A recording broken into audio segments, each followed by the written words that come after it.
Oke cuy, kali ini Mimin mau ngebahas anime yang super unik banget nih, di mana umat manusia sudah dibantai serbuan makhluk bernama Anon. Untuk melangsungkan kehidupan, para manusia yang tersisa membuat tabung hibernasi, sehingga mereka bisa tidur panjang sampai akhirnya dibangunkan di masa yang lebih baik.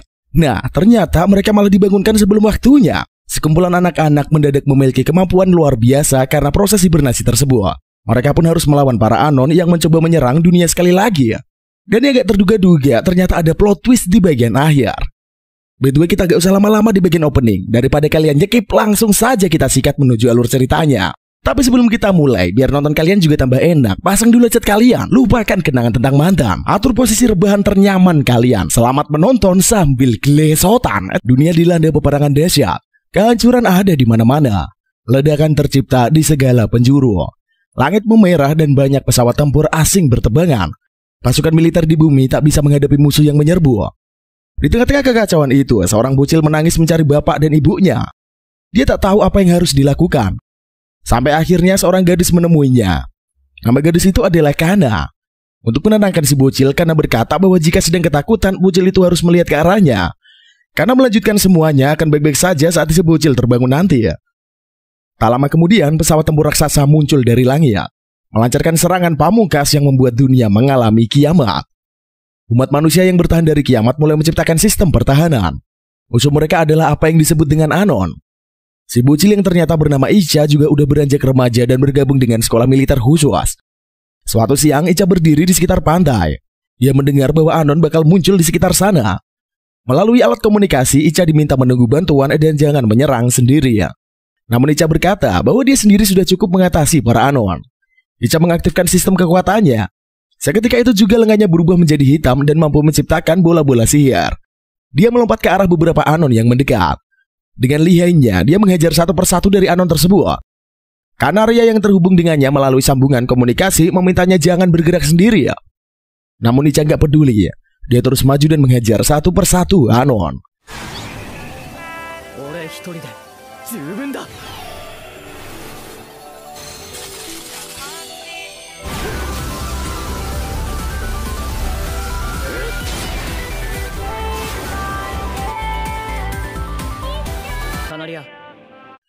Saat Kanaria dan cewek-cewek lain sampai di sana, Icha sudah menghabisi seluruh Anon di tempat itu.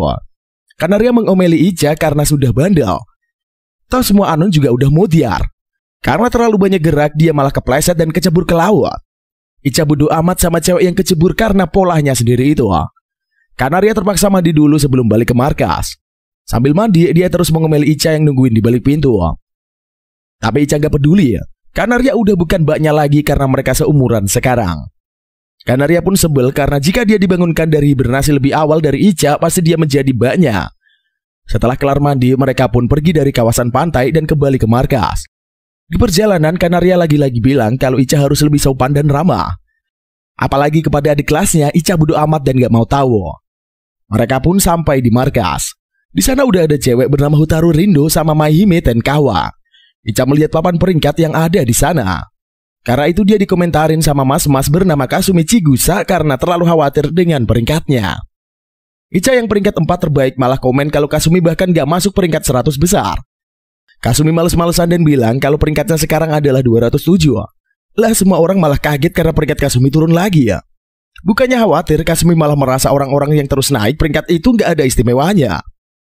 Cewek bernama Asuha Chigusa yang juga adik Kasumi malah bilang kalau Kasuma yang terus turun peringkat juga gak ada istimewanya. Kasumi bilang kalau dia bisa ada di sana karena pengaruh adik ceweknya itu. Icha bilang, lah akhirnya sadar diri juga. Gak lama kemudian adu ucahan mereka pun ditegur mas-mas dan mbak-mbak yang datang. Mereka adalah Mbak Airi Yunami, seorang Regional Management Officer. Dan Mas Gutaku Asanagi yang juga Regional Management Officer. Setelah rapat, Icha dan Kanaria nyantai di bawah pohon. Kanaria bertanya, apa Icha ingat saat pertama kali bangun dari hibernasi kriogenik? Tapi Icha nggak terlalu ingat. Yang jelas sekarang umat manusia sudah memiliki kekuatan untuk melawan. Dengan kekuatan yang disebut Sekai yang entah dari mana datangnya, manusia bisa melawan Anon. Kekuatan Sekai Icha adalah free gravity sehingga bisa memanipulasi gravity. Sementara kekuatan Sekai Kanaria adalah heartwarming yang bisa memberi semangat dan kekuatan bagi orang lain. Tak lama kemudian Anon dideteksi muncul di perbatasan garis Aqua. Semua orang diminta segera pergi ke stasiun dan siap bertempur. Icha menggendong Kanaria dan melompat ke udara. Dengan kekuatan gravity, Icha bisa melesat dengan cepat ke arah garis aqua. Tapi aksinya diprotes semua orang. Di depan sana, ratusan Anon sudah muncul. Icha pun bertarung sendirian karena merasa paling top. Atas aksinya itu, dia mendapatkan pengurangan poin. Anon berdatangan makin banyak.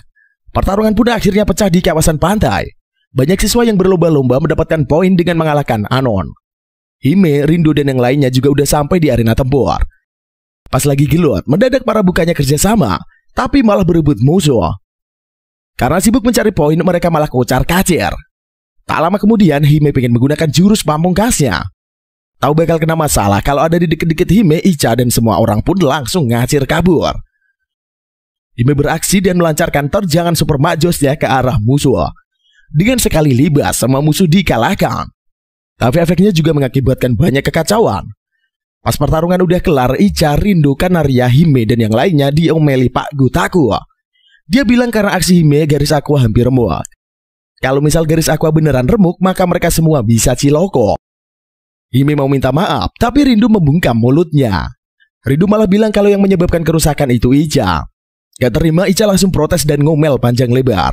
Pak Gotaku makin sebel dan ngomel lebih keras lagi ya. Besoknya Icha dan yang lainnya ngumpul di markas. Mereka diminta buat temenin anak-anak jurusan konstruksi benerin garis aqua yang rusak separuh. Mereka semua kaget karena dikasih tahu secara mendadak. Tapi Pak Gotaku bilang mereka udah coba ditelepon. Hime bilang HP-nya hilang. Kasumi bilang HP-nya mati ya. Icha bilang dia tahu ada yang telepon, tapi malas ngangkat. Karena ada yang melihat Anon di kawasan pantai. Mau gak mau mereka pun harus berangkat. Pas di stasiun mereka sebel sama orang yang menghancurkan garis aqua. Kasumi nanya siapa yang udah menghancurkan setengah garis aqua itu. Icha menjawab pasti pelakunya mbak-mbak yang selalu bilang bakal nyelamatin semua orang. Mendengarnya Hime sebel bukan main. Rindu mencoba menenangkannya dan bilang kalau dia gak melakukannya.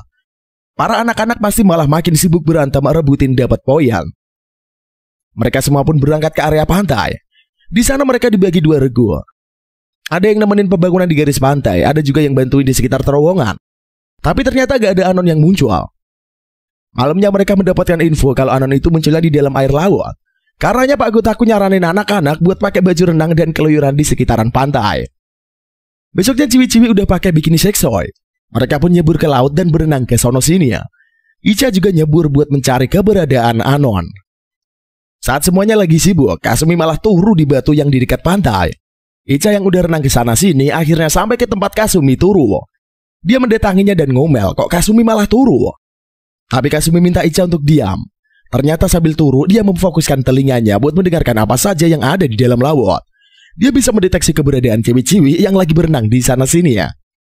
Suatu ketika Kasumi mendeteksi sesuatu yang aneh.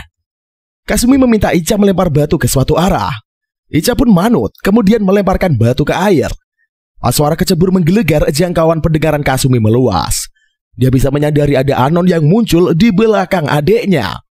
Kasumi bangkit membidikan senapannya. Dan dengan sekali dor, dia berhasil menembak Anon yang jaraknya sangat jauh itu.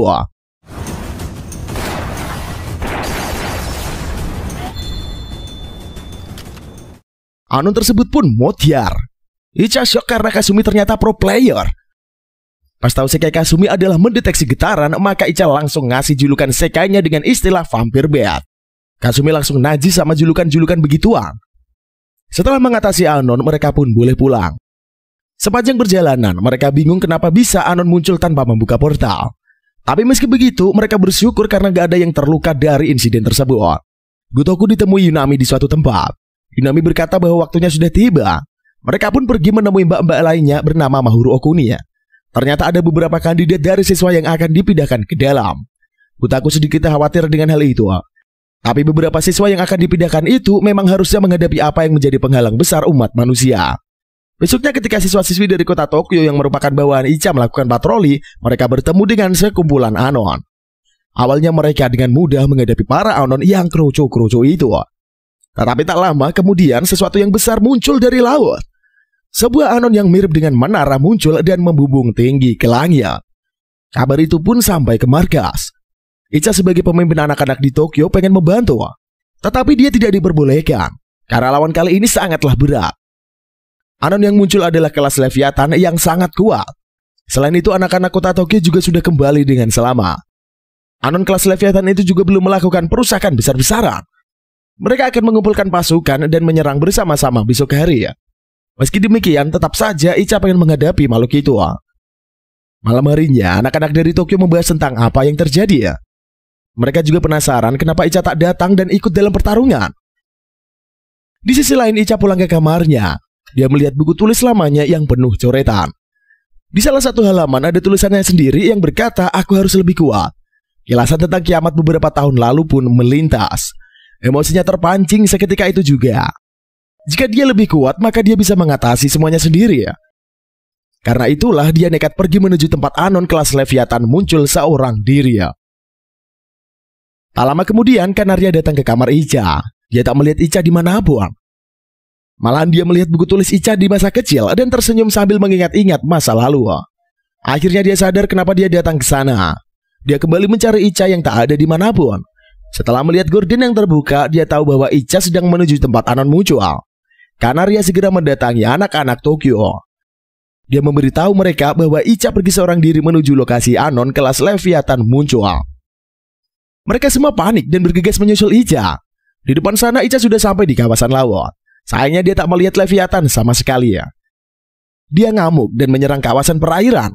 Saat itu juga puluhan Anon kecil bermunculan dari dalam air. Sebel karena yang datang bukanlah Leviathan, Icha pun langsung melakukan pembantaian besar-besaran. Aksinya terdeteksi di markas. Gutaku kesal karena Icha udah pergi seorang diri mencari masalah. Di sisi lain, Kanaria dan anak-anak Tokyo udah sampai di tempat Icha bertarung. Icha kaget kenapa mereka semua datang ke sana. Padahal dia sendiri sudah cukup menghadapi para Anon itu. Tetapi mereka ingin membantu Icha. Tak lama kemudian, lautan bergejolak. Dari dalamnya muncullah Anon Leviathan dan siap melancarkan serangan. Icha dan kawan-kawannya pun siap melakukan perlawanan. Menyusul kedatangan Anon raksasa itu, ratusan Anon kecil berdatangan. Icha sebel dan mengajar semua Anon kecil di sana. Teman-teman Icha memintanya untuk menyerahkan Anon kecil pada mereka. Icha pun maju dan mencoba melawan Leviathan. Pertarungan besar-besaran pun terjadi ya. Celakanya ketika Leviathan melakukan serangan, Icha dan teman-temannya kocar-kacir. Rekan-rekan Icha segera membentuk formasi bertahan. Dengan formasi itu, mereka mampu menahan semburan serangan maut dari Leviathan. Icha meminta Kanaria memberinya kekuatan. Setelah Kanaria memberinya tambahan tenaga, Icha maju ke depan dan menerjang serangan dari Leviathan. Kekuatan Kanaria dan Icha menjadi kombinasi maut. Icha berhasil membelah terjangan cahaya dari Leviathan. Celakanya mendadak Kanaria hilang konsentrasi ya. Kekuatan Icha berkurang drastis dan dia segera menghindar dari serangan Leviathan. Tak lama kemudian, giliran Leviathan yang melakukan pembantaian. Wujudnya berubah menjadi makin sangar. Dia pun siap melancarkan serangan Bambang Pamungkas. Sehingga Icha dan yang lainnya pun segera mundur dari tempat tersebut. Icha berhasil mundur ke kawasan pantai. Sementara Kanaria menerima luka parah.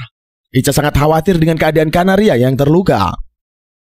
Tak lama kemudian, Hime, Rido, Asuha, dan Kanumi sampai di sana. Kasumi meminta Kanaria segera dibawa ke rumah sakit menggunakan motor. Sementara Hime dan yang lainnya mengajar ratusan Anon kecil yang menyerang. Kasumi harus kerepotan karena menghadapi Icha yang menyalahkan dirinya sendiri terus-menerus. Kasumi bilang dia kudu bangun pagi atau lebih tepatnya begadang datang demi ke sana. Dia meminta Icha menyalahkan dirinya sendiri nanti aja. Kasumi pergi ke medan tempur. Dia membantu rekan-rekannya mengajar semua Anon yang mencoba mendekat ke wilayah pantai. Setelah aksi dar-der-dor sampai matahari muncul, akhirnya semua Anon kecil bisa dibasmi. Icha pun pergi ke rumah sakit tempat Kanaria dirawat. Dia masih murung karena membiarkan Kanaria terluka. Ternyata dia belum kuat dan masih membutuhkan bantuan seperti dulu. Kasumi duduk bersamanya dan mengomeli Icha. Tak lama kemudian, Icha memanggil Pak Gutaku dan Bu Yunami. Dia pun segera menerima hukuman atas perbuatannya. Pas dia datang, Kasumi dan yang lainnya juga ikut pergi ya. Pak Gutaku sebenarnya cuma manggil Icha, tapi karena yang lainnya juga ikut datang, maka dia bodoh amat. Pak Gutaku mulai mengomeli Icha. Saat itulah Icha cuma bisa diam diomeli ya. Setelahnya dia berkata siap menanggung semua konsekuensinya. Namun dia minta tolong untuk diizinkan melawan Anon kelas Leviathan tersebut. Pak Gutaku tanya apa yang bakal membedakan pertarungan nanti dengan pertarungan sebelumnya. Icha pun menjawab kalau dia sudah sadar. Dia gak bakal lagi menanggung semuanya sendiri ya. Dia akan meminta bantuan teman-temannya buat mengalahkan musuh besar itu. Kasumi dan yang lainnya pun sudah siap untuk membantunya. Akhirnya Pak Gutaku menyerah dan meminta Icha mengalahkan musuh. Setelah itu barulah dia bakal ngomelin Icha sepuasnya. Icha dan yang lainnya pun segera mengatur strategi ya. Tak hanya mereka, tetapi semua murid dari berbagai kota pun juga akan terlibat pertarungan. Berdasarkan data hasil pertarungan, mereka bisa menganalisis kekuatan Anon kelas Leviathan tersebut. Setelah semuanya siap, Icha dan para murid pun mulai berangkat menuju lokasi pertarungan. Sementara itu Kanaria akhirnya sadar. Dia ditemani Aoi yang berkata kalau Icha dan yang lainnya tidak kenapa-napa. Kanaria bertanya di mana Icha dan Aoi malah kebingungan menjawab. Kanaria tahu kalau Icha menuju medan perang. Dia pun ingin membantu meski masih terluka. Rombongan Icha sampai di medan pertempuran. Berbagai kapal tempur sudah disiapkan. Pertarungan pun dimulai. Anon kelas Leviathan melakukan serangan besar-besaran. Tetapi Icha dan yang lainnya juga berhasil melancarkan serangan balasan. Tembakan-tembakan dahsyat mengenai Anon kelas Leviathan. Tetapi semuanya tidak berhasil menumbangkan makhluk gede itu. Sampai akhirnya Hime dan beberapa orang lain yang berada di kapal selam muncul dan melakukan serangan dari bawah. Kapal mereka muncul ke permukaan dan berhasil membuat Anon kelas Leviathan terjungkal. Mereka pun segera melancarkan serangan bertubi-tubi. Celakanya meski udah begitu, Anon kelas Leviathan itu belum juga berhasil dibantai. Tak lama kemudian Kanaria dan Aoi sampai di medan pertempuran. Kanaria nekat menggunakan kekuatannya untuk memperkuat mereka yang ada di sana. Icha pun maju dan berubah makin barbar. Dia melancarkan serangan-serangan dahsyat ke arah Leviathan. Dia melompat dan menggabungkan kekuatan dengan Hime. Mereka berdua melesat jauh ke atas Leviathan. Begitu sudah siap, keduanya menciptakan tebasan kombinasi yang sukses membuat tubuh Leviathan terbelah menjadi dua. Pertempuran sengit itu pun berhasil dimenangkan Icha dan kawan-kawannya. Beberapa saat setelahnya, Gotaku sedang memeriksa hasil pertarungan. Aoi datang ke sana untuk memberi laporan. Saat itulah Gotaku menyadari sesuatu yang berbahaya. Dia bertanya apakah Aoi memasuki area terlarang. Tak menunggu lama, Gotaku memeriksa data di komputernya. Dia panik saat melihat beberapa murid yang menjadi target sesuatu. Salah satunya adalah Kanaria yang celakanya udah keluar dari rumah sakit. Di luar, Icha dan Kanaria sedang berjalan-jalan bareng. Icha berkata bahwa jabatannya bakal diturunkan. Dan Kanaria juga akan menggantikannya. Icha juga sempat berkata bahwa Kanaria adalah orang yang sangat penting baginya. Kanaria langsung deg-degan pas mendengar kalimat itu. Belum sempat mereka berdua melanjutkan obrolan, sebuah ledakan tercipta tepat di tempat Kanaria berdiri. Icha pun hanya bisa tertegun karena tak tahu apa yang baru saja terjadi. Sejak kejadian itu Icha mengurung dirinya di kamar seorang diri. Tak mau keluar maupun melakukan apapun, dia hanya duduk di lantai dan bersandar pada dinding. Sementara itu Pak Gotaku dan Bu Yunami mengumpulkan Hime dan yang lainnya. Ternyata tak hanya satu, namun beberapa murid sekaligus menjadi target dari serangan Anon misterius. Pak Gotaku meminta mereka semua bekerja sama melawan Anon tersebut. Namun pas Kasumi bertanya seperti apa Anon yang menyerang, dia malah tidak diberitahu detailnya. Pak Gotaku hanya berkata bahwa mereka sedang menyelidiki data-data yang ada. Hal itu sontak membuat Kasumi curiga.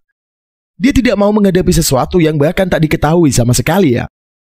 Rindu kemudian berkata bahwa dia ingin melihat sejauh mana data yang dikerjakan oleh Gotaku dan timnya. Setelah itu semua murid pun bersiaga. Saat semua orang sedang melakukan persiapan untuk menghadapi musuh, Hime dan Rindu pergi ke kamar Icha. Mereka tak mendapatkan jawaban meski mengetuk dan memanggil dengan keras. Akhirnya mereka mendobrak kamar itu. Di sana mereka melihat Icha yang masih terdiam dan tak melakukan apapun. Hime datang menemuinya dan mengajaknya untuk melakukan sesuatu. Namun Icha tidak mau. Dia sudah tidak peduli dengan apapun. Hime meminta bantuan Icha untuk bertarung. Namun Icha tidak mau melakukannya karena tidak ada lagi alasan baginya untuk bertarung. Dia diomeli karena satu orang mati dan membuat Icha menjadi putus asa. Namun Icha berteriak, dan baginya Kanaria bukanlah hanya satu orang yang mati. Dia tak peduli dengan apapun. Terserah apa yang dilakukan Hime, tetapi dia tak akan pergi. Tak bisa membujuk Icha, Hime dan Rindu pun pergi meninggalkan ruangan itu. Tak lama kemudian Kasumi datang ke sana. Icha pun gak mau dengar ocehan Kasumi. Namun ternyata Kasumi gak banyak ngoceh. Malahan dia segera menyeret Icha dan membawanya keluar kamar. Meski tak mau, Icha terpaksa ikut terus karena diseret-seret. Sementara itu Aoi mengingat apa yang terjadi kepadanya. Dia tak sadarkan diri setelah melihat Pak Gotaku berteriak panik. Ketika dia membuat mata, dia sedang berada di sebuah fasilitas misterius. Lehernya juga seperti baru saja dioperasi. Pak Gotaku berkata bahwa kodenya baru aja diperbarui. Dari semua murid yang menjadi target karena melewati area terlarang, hanya Aoi lah yang sempat diselamatkan. Setelahnya Aoi pun boleh meninggalkan tempat itu. Aoi sendiri masih tak paham apa yang dikatakan Pak Gotaku. Ketika dia berjalan di koridor, dia bertemu dengan Rindo. Ternyata Rindo sudah menyelidiki sesuatu yang sangat berbahaya. Rindo bertanya mengenai lokasi Aoi dan teman-temannya saat bertarung melawan Leviathan. Rindo sudah mempelajari bahwa semua murid yang menjadi target penyerangan itu pergi melewati sebuah lokasi yang sama. Aoi panik karena Rindo mengetahui hal itu. Terlebih Rindo ingin mengecek lokasi tersebut. Aoi berusaha melarangnya karena itu akan membahayakan Rindo. Namun Rindo bersikeras meminta Aoi mengantarkannya. Di saat yang bersamaan, ratusan Anon kembali bermunculan dari arah lautan. Pertarungan besar-besaran pun kembali terjadi. Hime dan yang lainnya maju dan menghajar semua Anon kecil yang mendekat. Di suatu tempat, Kasumi dan adiknya berdiri bersama Icha yang masih seperti orang linglung. Saat serangan datang, Kasumi pun mulai melancarkan tembakan-tembakannya sementara Icha hanya tertegun. Awalnya situasi tampak normal. Hime dan rekan-rekannya bisa menghadapi Anon dengan mudah. Sampai akhirnya langit mendadak berubah merah. Pusaran awan tercipta. Dari dalamnya, Anon super besar muncul dan terbang sambil melakukan penyerangan massal. Ratusan Anon yang lebih kecil pun bermunculan dan menyebarkan teror ke segala penjuru. Di luar angkasa, tepat di atas atmosfer bumi, Anon berbentuk humanoid muncul. Dia menyaksikan bumi yang separuh sudah tertelan warna merah. Dia menciptakan senjata dan melancarkan serangan ke sebuah satelit. Meski dilindungi medan energi, senjata si Anon humanoid berhasil menembus dan menghancurkan satelit itu. Setelahnya ratusan Anon lainnya berdatangan di belakang Anon humanoid tersebut. Di bawah, pertempuran tengah berlangsung dengan barbar. Banyak murid yang menjadi target dan dibantai dengan senjata misterius yang dijatuhkan dari atas. Hime melesat ke udara dan melancarkan pembantaian massal ke seluruh Anon yang ada di sekelilingnya. Sementara itu Rindo dan Aoi mengendarai mobil ke arah lokasi yang dicurigai. Saat itulah serangan Anon muncul dari atas. Namun Rindo berhasil mengatasinya. Rindo pun berpikir bahwa mungkin serangan seperti itulah yang mencelakai banyak murid. Di sisi lain, Icha ngamuk. Dia mengerahkan energi yang luar biasa dan membuat semua orang kaget. Icha berpikir bahwa tak ada lagi yang bisa dia lindungi. Karena itu, dia memilih untuk menghancurkan apapun yang dia mau. Icha melesat ke udara dan membantai Anon raksasa dengan sekali pukul. Tak selesai di sana cuy, dia melakukan aksi pemusnahan Anon di langit secara besar-besaran. Kembali ke Hime, dia bertarung melawan ratusan Anon sambil mencoba melindungi murid-murid lain. Celakanya ada sebuah serangan yang luput dari perhatiannya dan sukses menghabisi beberapa murid di bawah. Hime menyalahkan dirinya sendiri, namun segera bangkit dan melakukan pembantaian lagi. Tak lama kemudian, Mbak Yunami datang ke sana. Hime segera mendekatinya dan melindunginya dari serangan. Mbak Yunami berkata bahwa kereta evakuasi sudah siap berangkat. Hime pun meminta Mbak Yunami untuk meninggalkannya dan pergi dari sana. Hime gak mau Mbak Yunami celaka di tempat itu cuy. Ternyata Mbak Yunami dan Mas Gotaku sudah dianggap Hime sebagai kakaknya sendiri ya. Mbak Yunami pun berpamitan dan segera pergi ke kereta. Seperginya Mbak Yunami, Hime kembali melanjutkan pertarungan habis-habisan. Di kereta Mbak Yunami mengingat masa-masa pertemuannya dengan Hime. Beberapa tahun yang lalu, Hime terbangun dari hibernasi kriogenik. Dan yang menyambutnya adalah Mbak Yunami dan Gotaku. Mereka jadi akrab sejak saat itu. Saat Hime dicek, ternyata dia memiliki kekuatan Shikai yang sangat dahsyat. Setelah dipelajari, beberapa anak yang melakukan hibernasi kriogenik mendapatkan kekuatan Shikai saat mereka terbangun. Belum ada alasan pasti kenapa kekuatan itu muncul. Tetapi ada dugaan bahwa mereka yang bermimpi selama hibernasi kriogenik akan membawa mimpi itu bangun dan menjadi kekuatan.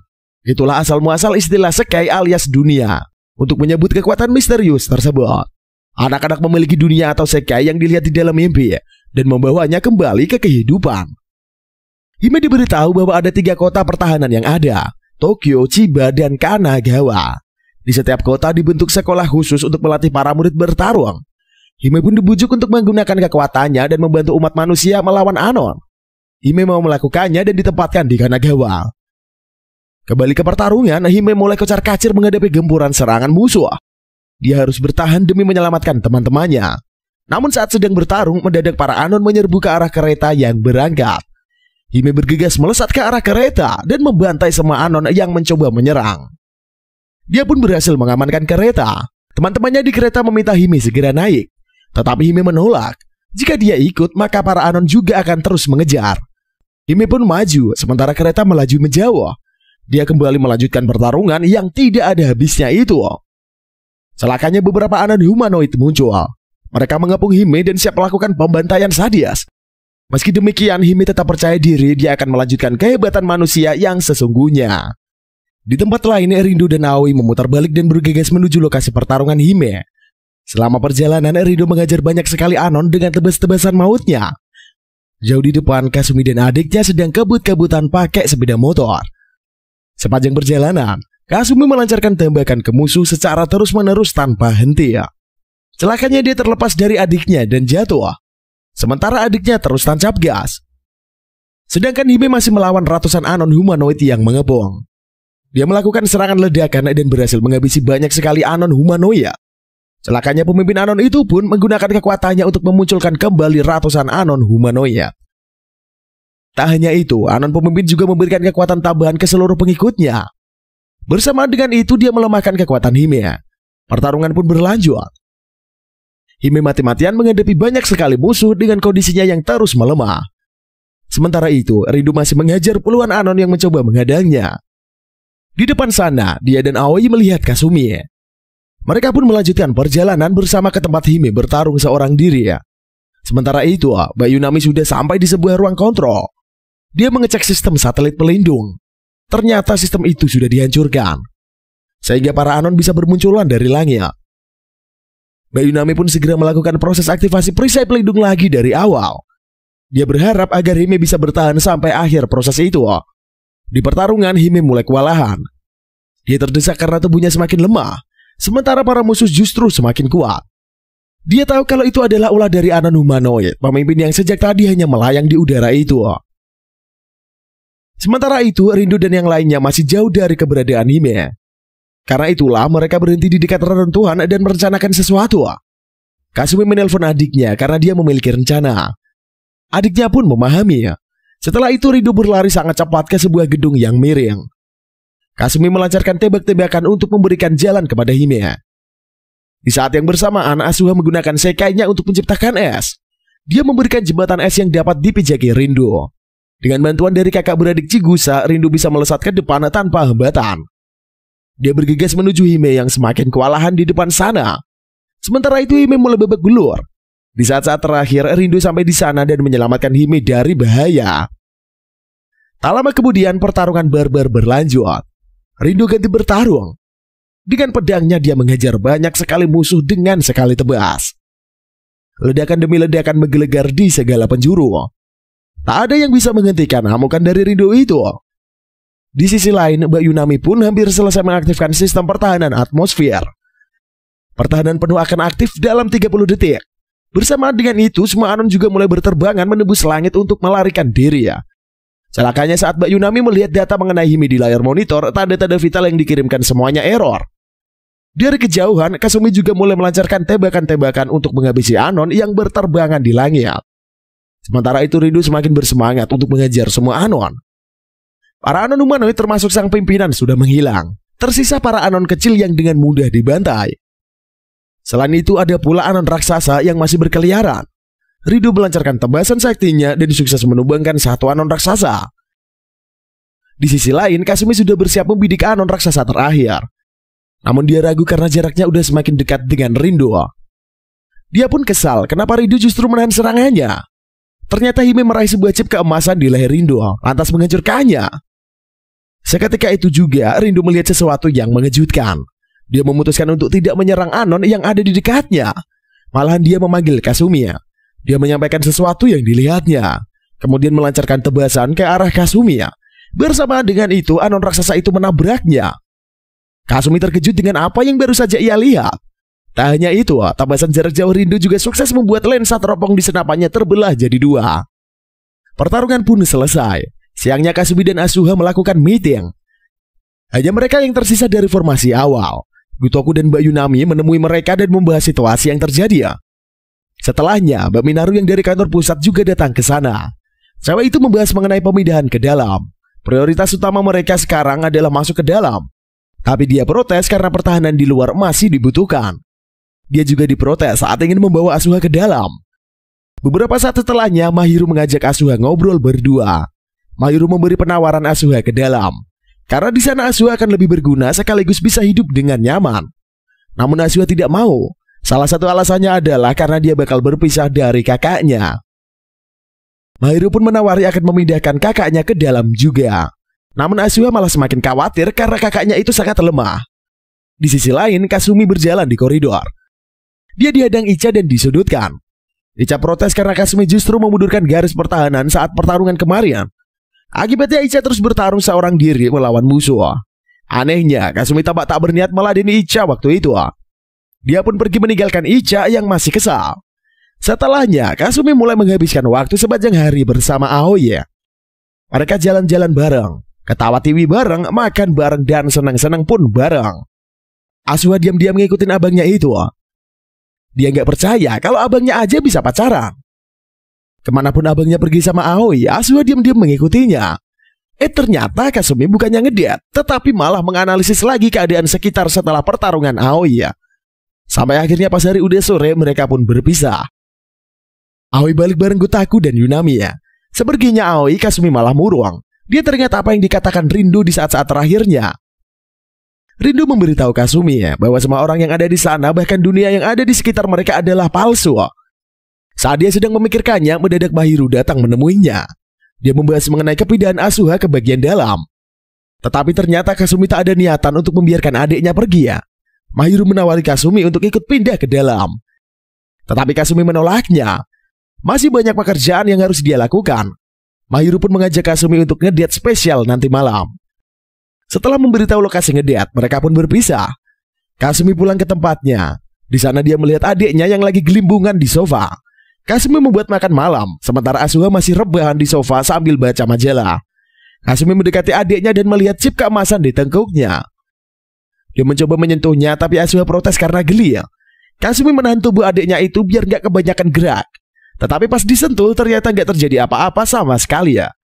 Setelahnya Kasumi bilang dia bakal ngedate dengan seseorang. Asuha pengen ikut, tetapi Kasumi melarangnya. Kasumi menekankan bahwa dia mau ngedate secara spesial dan adiknya gak boleh ikut. Setelahnya Kasumi pun pergi. Sementara adiknya malah curiga kenapa abangnya menekankan kalimatnya tadi. Di tempat lain, Mahiru memeriksa rekaman pertarungan Rindu melawan Anon terakhir. Dia bisa melihat bibir Rindu mengucap sesuatu, kemudian melancarkan kibasan pedang ke suatu arah. Mahiru pun yakin tebasan itu ditujukan untuk Kasumi. Beberapa saat kemudian, Mahiru udah ketemu Kasumi di sebuah kafe mewah. Kasumi bilang kalau mau membujuk Asuha, mendingan langsung ke orangnya saja. Tapi Mahiru bukan datang untuk itu. Dia to the point bertanya sejauh mana Kasumi mengetahui rahasia. Kasumi langsung terkejut. Mahiru tahu bahwa Rindu sudah meninggalkan pesan untuknya, bahwa dunia di sekitar sana adalah palsu. Mahiru berkata bahwa meski dunia itu palsu, tetapi dia tak mau anak-anak pergi meninggalkannya. Secara mengejutkan, Mahiru bisa menggunakan Sekai. Dia menghajar Kasumi sampai babak belur.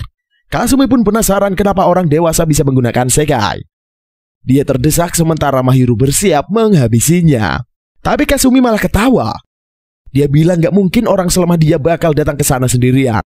Saat itulah Asuha muncul di sana. Dia melancarkan serangan demi serangan yang sukses membuat Mahiru membeku. Kasumi bangkit kemudian melancarkan tembakan yang sukses menghabisi Mahiru. Kasumi terjatuh setelahnya. Kasumi pun muak dengan semua yang ada di sana. Dia bangkit dan berkata bahwa keberadaan Mahiru harus dihilangkan. Besoknya banyak kabar yang mengatakan bahwa Mahiru Okune dipindahkan ke dalam. Entah apakah Mahiru masih hidup atau pihak berwenang sengaja merahasiakan kematiannya. Tak ada yang tahu dengan pasti. Yang jelas Kasumi dan Asuha berhasil selamat. Di kamarnya mata kanan Kasumi bermasalah. Dia melihat kedipan-kedipan buyar yang menunjukkan bahwa dunia di sekitarnya memanglah palsu. Karena itu dia menutup mata kanannya. Dia memperingatkan Asuha untuk bersikap normal meski udah mengetahui apa yang sebenarnya terjadi. Setelahnya dia meminta adiknya itu untuk tidak percaya dengan siapapun yang terlibat di pemerintahan. Mahiru mencoba membunuhnya, tapi hal tersebut ditutup-tutupi. Asuha pun paham. Setelahnya Asuha pergi untuk ganti baju. Sepertinya Asuha, Kasumi pergi ke arah jendela. Dia membuka penutup mata kanannya dan melihat dunia berwarna merah yang berkedip-kedip. Beberapa saat setelahnya Kasumi sudah menggunakan seragamnya. Dia berkata ke Asuha akan pergi ke tempat berbahaya, sehingga Asuha kudu mempertahankan kota misal ada Anon muncul. Asuha mencoba menahannya, tetapi Kasumi sudah membulatkan tekad. Dia pun segera pergi meninggalkan adiknya itu. Tujuannya adalah kawasan yang penuh dengan reruntuhan gedung. Dia masuk ke sebuah kantor dan mencari berbagai data. Ada sebuah komputer yang menyala. Saat dia mencari tahu data di sana, dia tidak menemukan apapun. Sepertinya memang tidak ada berkas yang dicari di sana. Kalau memang ada, pastinya sudah dilindungi dengan ketat. Tak lama kemudian dia mengelilingi ruangan itu. dia menemukan dinding yang retak secara misterius. Setelah didorong, ternyata ada sekumpulan buku di sana. Kasumi tertarik karena harusnya sudah tidak ada orang yang mencetak buku fisik. Dia membawanya dan membaca satu persatu. Di buku itu ada beberapa catatan misterius. Ada juga sebuah foto di mana anak-anak dibaringkan di sebuah fasilitas. Kasumi pun mempelajari apa yang sebenarnya terjadi pada dunia. Di sisi lain, Aswa mendatangi Icha yang masih merenung. Icha bertanya ngapain Aswa ada di sana. Aswa menjawab abangnya lagi pergi ke suatu tempat dan dia butuh rekan untuk berpatroli ya. Icha gak tertarik sama sekali dengan hal itu. Aswa berkata bahwa abangnya percaya kalau Icha yang akan menjadi pahlawan. Namun Icha masih gak peduli ya. Saat itulah alarm tanda anon terdeteksi pun muncul. Aswa bergegas pergi meninggalkan Icha untuk bersiap-siap. Sementara itu Icha masih terdiam sementara para anon udah mulai berdatangan. Setelah beberapa saat akhirnya Icha bangkit. Dia datang ke markas para murid dan mulai memberikan komando. Semua orang pun happy karena Icha udah balik. Setelah persiapan selesai, mereka semua berangkat untuk melawan anon. Pertarungan pun terjadi ya. Jumlah anon yang harus dihadapi merupakan salah satu dari terbanyak yang pernah muncul. Para murid yang belum bisa bertarung segera dievakuasi ya. Seorang petugas membantu proses evakuasi berlangsung. Saat itulah Icha datang di sana. Pak petugas meminta Icha untuk tidak bertarung. Karena mereka tidak boleh kehilangan murid kelas atas lebih banyak lagi ya. Namun Icha menolak karena dia harus menghabisi para anon. Petugas itu berubah agresif dan memaksa. Saat itulah peluru melesat dan menghabisi petugas itu. Semua orang terkejut karena ada sniper yang menembak Pak petugas. Icha menoleh ke arah datangnya tembakan dan mengetahui kalau pelakunya adalah Kasumi ya. Icha melesat ke arah Kasumi yang berada di atap sebuah gedung. Sebelum menghajarnya, Icha bertanya kenapa Kasumi melakukan hal itu. Kasumi santai aja menanggapi pertanyaan tersebut. Dia berkata bahwa alasannya adalah untuk menyelamatkan Icha. Namun Icha jelas tidak percaya. Kemudian maju untuk melawan Kasumi ya. Di tempat lain, Aswa berusaha melawan banyak sekali anon. Dia melompat ke sana sini untuk melakukan pembantaian besar-besaran. Tak hanya dia, para murid lain juga bertarung dengan gagah berani ya. Tak ada orang yang bisa menghentikan Aswa untuk mengejar para anon. Saat itu pula, anon humanoid mulai muncul.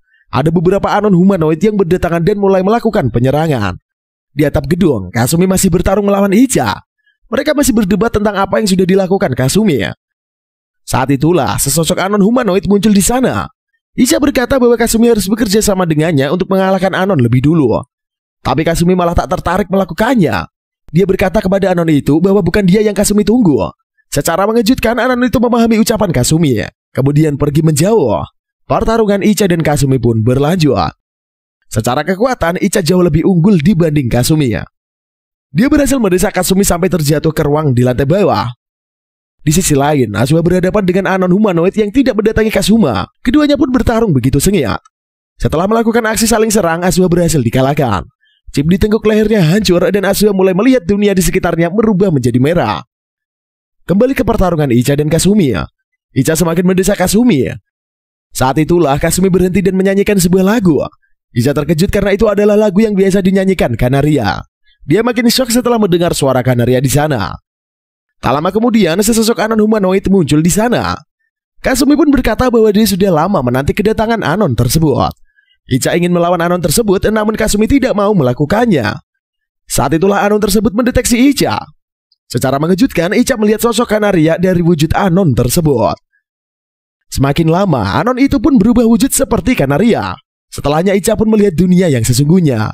Mereka bertiga pergi ke depan dan melihat seluruh dunia yang berwarna merah. Tak lama kemudian, dari kejauhan muncul cahaya terang yang mendekat. Icha, Kanaria, dan Kasumi diangkut menggunakan sebuah helikopter. Icha masih tertegun dengan apa yang baru saja terjadi ya. Di sekitar helikopter yang membawa mereka, ada juga berbagai pesawat dan helikopter lain yang terbang meninggalkan pulau. Sampai akhirnya Kasumi memberitahu Icha tentang apa yang terjadi di depan sana. Icha pun melihat ke depan dan menyaksikan kapal perang raksasa. Kasumi berkata bahwa itu adalah kapal perang Jepang yang datang untuk menyelamatkan mereka. Mereka sampai ke kapal induk dan bertemu dengan rekan-rekan yang lain. Tak lama setelahnya, seseorang perempuan yang ternyata adalah ibu dari Aswa dan Kasumi muncul. Ternyata perempuan bernama Yohane Chigusa itu adalah pemimpin dari regu tersebut. Dia segera memeluk kedua anaknya. Mereka pun pergi ke markas. Setelahnya Icha dan yang lainnya minta dijelaskan apa yang sebenarnya terjadi ya. Jawaban dari pertanyaan itu sederhana, yaitu bahwa anon yang sebenarnya adalah orang-orang yang ada di Jepang saat ini ya. Mereka semua memanipulasi anak-anak agar melawan para manusia. Puluhan tahun yang lalu, para Anon muncul di dunia manusia. Mereka melakukan serangan habis-habisan dan berhasil merebut bumi. Para manusia dewasa akhirnya membuat anak-anak terlelap di sebuah kapsul hibernasi kriogenik untuk menyelamatkan mereka. Sementara orang dewasa melanjutkan pertarungan dan terpaksa mengungsi. Celakanya, para Anon menemukan tabung-tabung hibernasi dan membangkitkan para anak-anak itu. Para Anon menanamkan doktrin palsu dan chip agar bisa mengendalikan penglihatan anak-anak. Setelah itu, para anak-anak justru dibuat oleh para Anon untuk bertarung melawan para manusia. Apa yang dilihat anak-anak sebagai Anon sebenarnya adalah pesawat yang dikirimkan oleh para manusia. Selain itu, jika anak-anak pergi ke kawasan terlarang, sistem chip yang ditanamkan akan rusak sehingga harus diganti oleh para Anon. Icha dan yang lainnya pun begitu terpukul dengan fakta itu. Ternyata selama ini yang mereka lawan justru adalah pesawat yang ingin menyelamatkan mereka. Sungguh tragis sekali, cuy. Namun para manusia juga mengalami kesulitan saat berada di Jepang. Penglihatan mereka juga ikut terkena efek halusinasi sehingga pergerakan mereka sangat terbatas saat menjalankan misi. Saat itu juga Kasumi memberikan data hasil penelitiannya. Dia berkata bahwa para Anon datang ke dunia itu menggunakan sebuah gerbang dimensional. Jika mereka bisa menghancurkan gerbang itu, maka para Anon juga bisa dihabisi selamanya. Buyuhane juga mengklaim bahwa mereka telah memiliki meriam yang dapat menghancurkan para Anon. Dengan semua persenjataan lengkap, mereka dapat mengalahkan Anon. Anak-anak juga tidak perlu bertarung lagi karena sekarang urusan orang dewasa. Meski begitu, Aoi masih saja merasa tidak lega melawan orang-orang yang sudah membesarkan mereka dari kecil. Buyuhane menenangkan Aoi. Dia berkata bahwa Aoi tak perlu memikirkan hal itu lagi. Karena yang akan bertarung adalah para orang dewasa. Beberapa waktu kemudian, sinyal bahaya terdengar. Para Anon ternyata sudah datang ke sana dan nekat melakukan penyerbuan. Pasukan militer pun bersiaga dan siap melakukan pertarungan habis-habisan. Kasumi tak mau tinggal diam, dia pun maju dan ikut dalam pertarungan melawan para Anon. Tak lama kemudian, Icha dan Kanaria juga ikut datang. Mereka sudah siap untuk menyelamatkan dunia yang sebenarnya. Pertarungan pamungkas pun dimulai. Di kubu lain, Gotaku dan Yunami memadagi ledakan demi ledakan yang terjadi jauh di depan mereka. Yunami berkata bahwa dia sudah mulai nyaman dengan bentuk manusia itu. Dia bahkan sudah lupa dengan siapa dia sebelum ada di tubuh manusia tersebut. Gotaku pun memahami perasaan itu. Saat bersama dengan para anak-anak, mereka mulai sering tertawa bareng. Tetapi meski begitu, mereka tak punya pilihan lain selain bertarung. Keduanya pun pergi ke sebuah fasilitas tempat para anak melakukan hibernasi panjang. Di sana ada beberapa petugas yang berjaga. Gotaku menghabisi mereka semua dengan mudah. Setelahnya mereka melanjutkan perjalanan. Ternyata di sanalah gerbang antar dimensi berada. Yunami adalah penjaga gerbang itu. Gerbang hanya bisa ditutup dari markas pusat. Tetapi jika Yunami mati, maka para Anon pasti tidak akan pernah mencoba membuat sambungan ke dunia itu lagi. Gotaku bertanya apakah Yunami benar-benar akan melakukannya. Yunami pun sudah membulatkan tekad. Di sisi lain, pertarungan melawan Anon masih terjadi. Buyuhane pergi ke ruang kontrol kapal perang, kemudian menembakkan meriam ke depan. Celakanya, serangan itu tidak berefek apa-apa. Malahan serangan balik muncul sehingga membuat Buyuhane jatuh dan terluka. Dia segera dibawa ke ruangan rawat. Setelahnya, Kasumi menyarankan agar anak-anak memiliki kekuatan sekai untuk bertarung. Tak punya pilihan lain, mereka pun diizinkan. Icha dan yang lainnya berkumpul. Mereka menyusun rencana untuk mengakhiri perang tersebut. Mereka akan pergi ke suatu tempat di mana gerbang antar dimensi berada. Di sana kemungkinan ada juga anak-anak yang masih bernasi, sehingga mereka harus diselamatkan. Setelah menyusun rencana dengan matang, mereka pun berangkat. Icha dan rombongannya berlayar menuju lokasi gerbang antar dimensi berada. Sesampainya di sana, mereka terkejut karena melihat banyak sekali mayat yang baru saja dibantai. Mereka maju ke depan, kemudian berpencar. Hime dan Rindu pergi menuruni sebuah lift. Sementara Icha dan yang lainnya melanjutkan perjalanan di mana anak-anak melakukan hibernasi. Begitu sampai di sana, mereka semua terkejut. Gotaku udah duduk manis menanti mereka. Di sisi lain, Hime dan Rindu sampai ke sebuah tempat yang sangat mengagumkan. Sebuah cahaya terang memancar ke sebuah langit yang begitu indah. Tak lama kemudian, sesosok Anon turun dari atas dan menemui mereka berdua. Hime dan Rindu pun sedikit banyak mengetahui identitas Anon yang baru saja muncul tersebut. Adegan berganti ke masa lalu. Suatu ketika, Gotaku berkeliaran di sebuah gang sempit. Pandangannya pun bermasalah dan dia kebingungan. Sampai akhirnya dia bertemu dengan perempuan yang sangat cantik, yaitu Yunami. Gotaku bertanya kenapa bisa Yunami sangat mirip dengan manusia. Bersamaan dengan itu, Gotaku pun ditikam oleh Yunami yang berwujud dengan menjadi Anon. Begitu Gotaku sadar, dia sudah ada di pangkuan Yunami. Saat itu Yunami bertanya seperti apa sosoknya di penglihatan Gotaku. Jelas saja bagi Gotaku, Yunami adalah sosok perempuan yang sangat cantik. Kembali ke masa kini, Icha dan yang lainnya mengetahui bahwa Gotaku ternyata adalah manusia. Mereka pun auto shock dan penasaran kenapa Gotaku bekerja untuk musuh.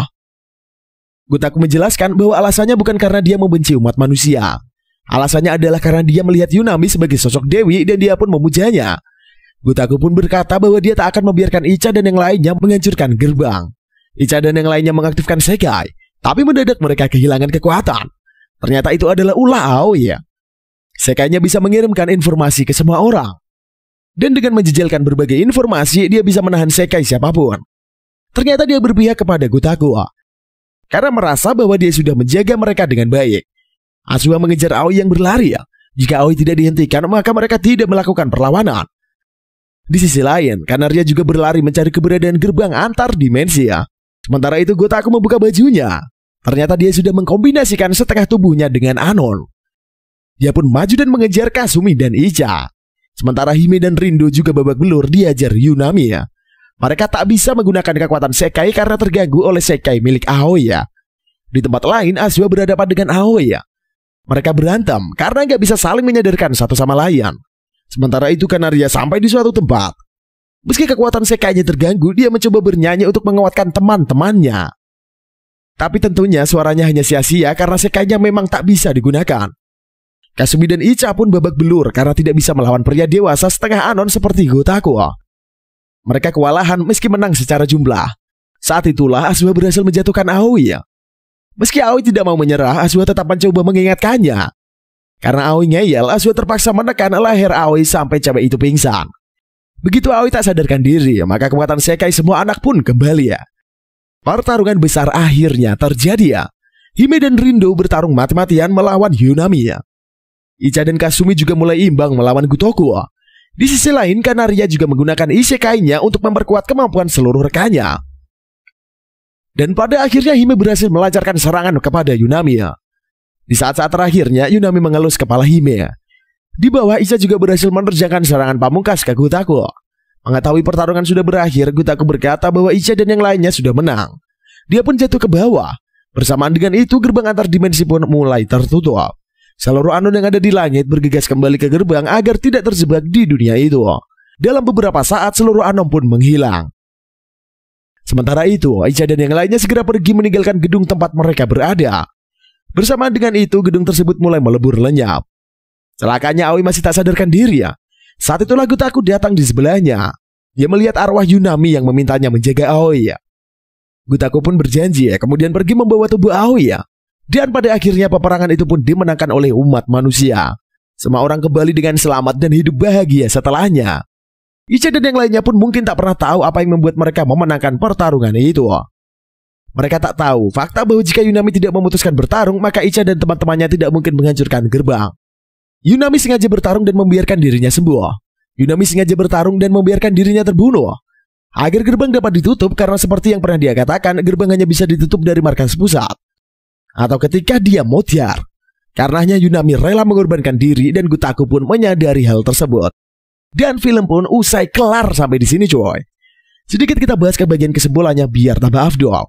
Ini adalah anime yang beneran kompleks. Awalnya saat terindikasi bahwa dunia yang mereka ketahui adalah palsu, Mimin kira plotnya bakal berlanjut seperti film The Matrix, di mana semua manusia dikuasai robot alien dan kesadaran mereka dipaksa untuk hidup di dunia simulasi. Tentunya demi kepentingan para robot. Kalau plotnya sampai seperti itu, Mimin bakalan kecewa bener-bener deh. Plek-ketiplek kayak The Matrix. Untungnya ceritanya ngambil langkah yang beda dengan menunjukkan bahwa sistem chip yang dipasang ke anak-anak hanya membuat penglihatan mereka dikelabui. Dan akhirnya meski final battle-nya sebenarnya kurang klimaks, tetapi secara keseluruhan anime ini layak untuk ditonton. Pokoknya super majos lah. Tapi gimana kalau menurut kalian? Silahkan komentar di bawah. By the way, terima kasih buat kalian semua yang telah menyaksikan video ini saya dari awal sampai akhir. Jangan lupa untuk like, comment, dan subrek biar Mimin semakin semangat lagi untuk membuat kanal cerita terbaik anime untuk kalian semua. Sampai ketemu di lain kesempatan. See you in the next video and bye-bye.